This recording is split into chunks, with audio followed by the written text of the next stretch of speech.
My name is Cordelia Sterling. I am 32 years old, and I have always been the outlier in a family built on legacy, reputation, and a certain kind of power that hangs in the air like expensive cologne. For the Sterlings of Boston, success is measured in generations, not years, and certainly not in lines of code or startup launches. From the time I could walk, my parents mapped out my life with the precision of a banker calculating risk. Sterling Prep, Wellesley, then a fast track to a vice presidency at Sterling Bancorp. There was never room for detours, especially not the kind that involved technology, innovation, or anything that smelled of Silicon Valley. Tonight, as I sat at the long mahogany table beneath a chandelier older than my grandfather, I heard the old family tune yet again. Unemployed again, Cordelia? The words slipped from my aunt's lips, each syllable as sharp as crystal. Around the table, eyes flickered with polite amusement or quiet contempt. I was used to this routine, being the Sterling who never quite fit, who traded tailored suits for turtlenecks, shareholder meetings for late-night code, and the family's approval for a private sense of purpose. But humiliation has a way of wearing grooves into your soul. What no one at that table knew was that everything was about to change. Before I could reply to the mockery, James, the family butler for as long as I can remember, entered the room holding a silver tray. On it rested the latest issue of Fortune magazine, fresh from the publisher. With a bow, he handed it to my father, its cover still hidden beneath a thick envelope. The air stilled. I could feel every eye, every breath, pause. In that moment, I was no longer just the family's disappointment. I was the secret they were about to discover. There is a particular kind of silence in old New England estates, a silence thick with expectation, where the walls remember everything. The Sterling home in Brookline is more than just a house. It's a monument to decades of banking deals, black-tie galas, and names whispered with respect in boardrooms from Boston to New York. Portraits of ancestors stare down from the walls, their eyes sharp, lips unsmiling, as if daring any descendant to fall short. Growing up, I was taught to measure myself not by my dreams, but by the standards set long before I was born. My father, Robert Sterling, is a man whose handshake closes mergers, and whose word reshapes the trajectory of family fortunes. His world is tailored in dark suits and quiet authority. My mother, Diana, is the architect of every family dinner, every press photo, every charitable gala. Her strength evident in the perfect angle of her smile, the crispness of her remarks. In the Sterling family, even affection is an act of discipline.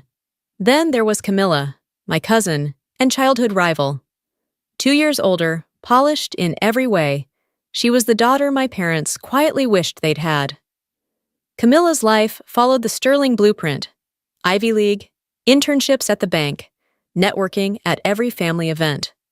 By the time she was 28, she was already a senior vice president, her name in industry newsletters, her photo with dignitaries framed in our hallway. I, meanwhile, was the creative one, a polite way of saying the disappointment. My victories, regional coding competitions, software projects that won state awards, were treated as charming distractions, not achievements. The message was always clear. The world needs more bankers, not more dreamers, my father would say, resting a heavy hand on my shoulder as if he could steady me by sheer will. When I was 12, I begged for my first laptop. I got a stack of finance textbooks instead. Any fascination with computers was met with gentle redirection. Focus on your future, darling. The real world won't wait for fantasies. Even the house seemed to conspire to keep me in line. The library, filled wall to wall with books, held not a single volume about technology. Family conversations danced around mergers, returns, and risk, never algorithms or code. The few times I tried to talk about what I was building, the room would go quiet. Then, inevitably, someone would pivot back to safer topics. In that house, love came with conditions. Approval was conditional on compliance. Every ambition that did not serve the family legacy was pruned before it could bloom. I learned early how to tuck my passions out of sight, to keep my real self hidden. But beneath all that careful obedience, the ember of rebellion never died. I left Boston under the pretense of pursuing a joint degree in finance and computer science, a compromise that appeased my parents. In truth, I'd already chosen my side. Stanford was my escape hatch, 3,000 miles from Brookline, and the suffocating expectations that seemed stitched into every fabric of my old life. My father's farewell was a brisk handshake and a reminder. Don't forget where you come from. My mother kissed my cheek and slipped a sterling silver pen into my bag, a relic engraved with the family crest. A reminder, I suppose, of the world I was supposed to serve. California was oxygen. The air was softer, conversations less loaded, and the pressure of legacy faded with every mile I put between myself and Boston. I threw myself into my coursework, spending late nights in the computer lab, drinking bad coffee, and chasing the thrill of making something out of nothing. I felt alive, dangerous, free in a way I never had before. I joined project teams, built apps with classmates who didn't care about last names, only results. In those first years, I started to believe my ambitions weren't delusions. But ambition is a double-edged thing. My first startup, a digital payment platform designed to help small businesses, drew in a few angel investors, and for a brief moment, hope bloomed. But I was naive. I ignored warnings about compliance and underestimated the complexity of financial regulation. Within a year, the venture collapsed under the weight of legal red tape and mounting debts. I emptied my savings trying to keep it afloat, and watched my dream unravel, line by agonizing line. I called home only once, desperate enough to hope for comfort. My father answered, his voice clipped. I warned you about chasing fads, Cordelia. Come home. Take the position at Sterling Bancorp. There's no shame in learning from failure, but there is in repeating it. My mother listened quietly on speaker, no doubt weighing the optics of my failure against the family's reputation. I hung up with the cold certainty that I was on my own. The months that followed were the hardest of my life. I shared a cramped apartment with two strangers, worked night shifts at a data center to pay rent, and spent my free time hunched over a laptop, searching for what I'd missed, where I'd gone wrong. The glow of Silicon Valley felt a million miles away from the fluorescent lights of my reality. Yet, in those dark months, something hardened in me. Failure burned away my need for approval, stripped me down to the bone. What was left was a core I could finally recognize as my own. If I was going to rise, it would be on my terms, or not at all. The breakthrough, when it came, felt almost accidental, a flash in the dark, sharp enough to sting. It was a stormy Tuesday night in February. The rain battered the window of my tiny apartment, each drop echoing the anxiety that had settled in my chest. I hadn't slept properly in weeks, chasing freelance contracts by day and haunting coding forums by night, restless and raw from too many disappointments. The idea struck just before dawn. I was half awake, mindlessly scanning headlines about another major bank falling victim to a cyber attack. In my mind, I could see the gaps, the vulnerabilities I'd noticed for years in my father's world and in my own. These institutions, with all their history and power, still relied on outdated patchwork systems to guard fortunes.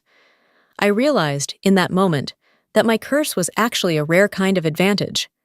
I knew both the world of the old guard and the language of the new. I saw the holes no one else was looking for. I scribbled down the beginnings of what would become VaultGuard, an AI-powered security platform designed not just to plug leaks, but to learn, evolve, and predict threats before they happened. For the first time since leaving Boston, my heart raced not with dread, but with something like hope. The code came quickly, lines flowing like water, a decade of suppressed ambition erupting in a single sleepless week. Building a team was a different challenge. I didn't want the pedigreed, polished faces from the Sterling world. I wanted survivors, misfits, people who knew what it meant to be underestimated. My first recruit was Maria, a self-taught coder who'd been rejected from every elite internship for not having the right connections. Then came Tony, a cybersecurity expert who'd left the corporate world after blowing the whistle on his own boss. Each of us, in our own way, had something to prove. We worked out of my living room, fueled by bad coffee and the kind of desperation that can turn strangers into family. My credit cards were maxed out by the time we had our first working prototype, but the risk felt clean, honest, mine alone to carry. When it was time to pitch to investors, I made a deliberate choice. I introduced myself as C.S. Clark, a nod to my own name, but vague enough to keep my family's shadow at bay. I wanted Vault Guard to be judged for what it was, not for who I was related to. At our first investor meeting, the room was small, but the questions were sharp. One venture capitalist, a woman who'd started as a hacker herself, listened, then leaned back and smiled. "You're building the kind of defense this industry is terrified to admit it needs." She wrote the check the next day. I signed the first deal with shaking hands, aware that this was not just a business decision. It was a line in the sand, a promise to myself that I would never return to the cage my family had built for me. Vault Guard took on a life of its own. With every contract signed, every client won, the distance between me and my old life widened. Our team moved out of my cramped apartment and into a battered sunlit office above a Chinese bakery in downtown San Francisco. The city was noisy and alive, full of grit and possibility. We worked long nights, surviving on takeout and adrenaline, debugging algorithms while the city slept. News of our results traveled fast. Vault Guard's technology stopped 2 attempted heists at a regional bank in the first month, and soon, the big names came calling. Institutions my father would have respected, now asking for the help of a nameless startup led by someone they'd never heard of. But there was no one to call, no one to share the victories with. I watched from afar as my cousin Camilla appeared in glossy magazines, celebrated for launching a new wealth management division at Sterling Bancorp. My mother sent the clippings in heavy, cream-colored envelopes, always accompanied by a handwritten note. "Hope you're finding your way, darling." Not once did she ask about my own work. Not once did anyone suspect that the headlines they ignored would soon belong to me. There were nights I stared out the window of our office, San Francisco lights smeared by coastal fog, and wondered if this was truly what I'd wanted. Success was supposed to be liberating. Instead, it was isolating, an endless balancing act between public obscurity and private achievement. I went to industry conferences only as C.S. Clark, letting my CTO accept the awards, ducking cameras, always one step removed from recognition. At family dinners, my role didn't change. I returned to Brookline as the daughter still finding herself. My father asked pointed questions about my job search. My mother pressed for details about any plans to move back east. Camilla offered well-meaning advice about how to leverage my tech hobby into a support role at the bank. I nodded, smiled, and let their words wash over me. Sometimes I'd catch my own reflection in the dining room's silverware, eyes tired, mouth set, shoulders drawn back against the tide of quiet disappointment. Yet, beneath that surface, I was changing. I became sharper, more strategic, learning how to deflect their doubts without letting them bruise me.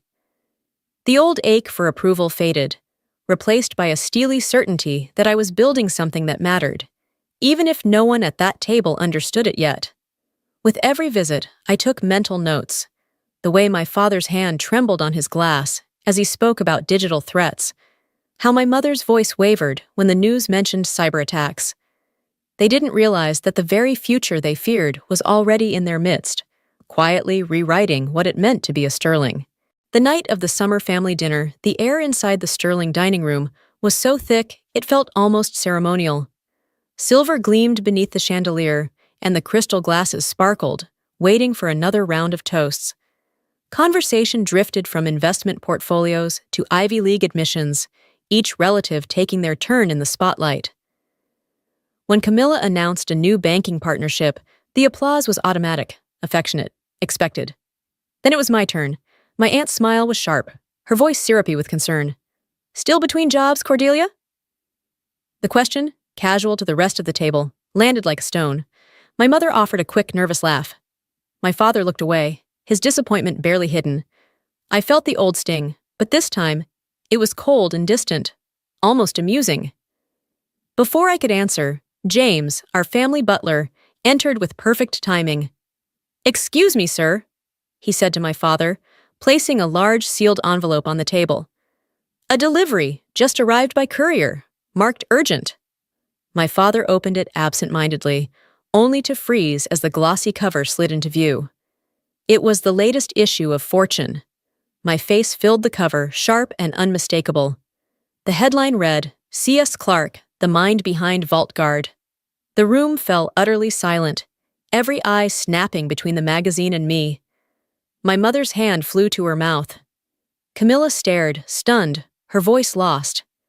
My father's knuckles whitened against the tablecloth. I met their gaze, steady and unflinching. Yes, that's me, I said, my voice clear, calm. I am Vault Guard, and everything you thought I'd failed at, I was just building alone. For a long electric moment, no one moved. Then the room erupted. Questions, disbelief, a flurry of voices all fighting to rewrite history. Camilla was first to recover, reaching for a thread of connection. You're the founder everyone's talking about? Why didn't you say anything? Her voice was both wounded and envious. My father's tone was sharper, layered with pride and accusation. Why hide this from us, Cordelia? Do you know what it means for our name? For the bank? My mother dabbed at her eyes, torn between pride and regret. All these years, I just wanted you to be safe. You did this all by yourself?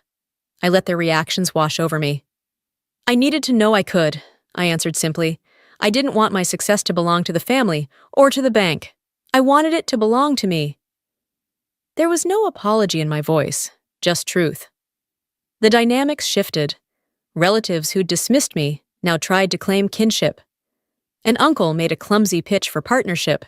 Camilla's congratulations were laced with subtle competitiveness. I saw it all and stayed still, grounded. As dessert arrived, untouched by most, my father finally spoke with something softer in his eyes. Maybe you were right to break away. He hesitated, as if seeing me for the first time. Maybe the future belongs to those who dare to leave the room. I didn't answer. I just smiled, steady, at last in my own skin.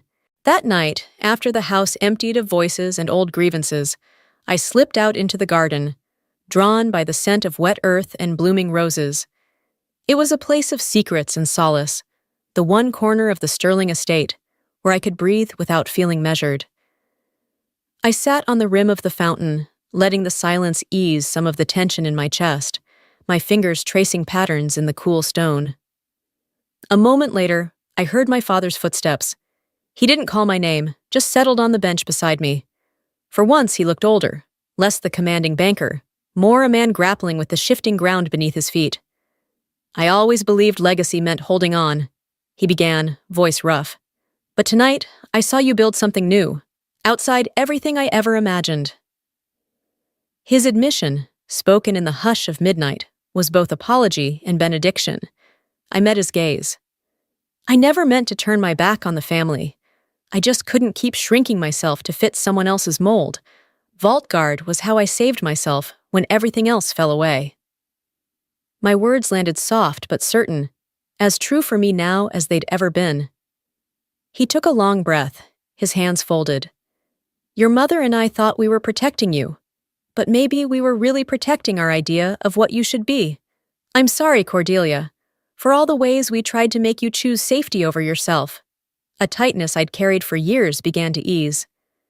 You gave me strong roots, Dad, but the rest, I had to figure out on my own. I think legacy isn't just about what we keep. It's about what we have the courage to change. We sat for a while, the fountain's trickle filling the silence. When he reached out and squeezed my hand, it wasn't approval I felt, but acceptance, a rare, quiet freedom. A week later, my parents visited Vault Guard's San Francisco office. My mother watched the global security dashboard in awe, her pride shining through questions and laughter. For the first time, she saw the world I'd built not as rebellion, but as legacy too. At our next family gathering, Camilla raised a toast, this time not to tradition, but to those bold enough to chart a new course. The room echoed with applause, genuine and warm. As night fell and the lights of Boston flickered outside, I realized my story had become more than an act of defiance. It was a doorway. Others would walk through after me, less afraid. I had finally become both daughter and founder, whole on my own terms, In the house that once tried to contain me,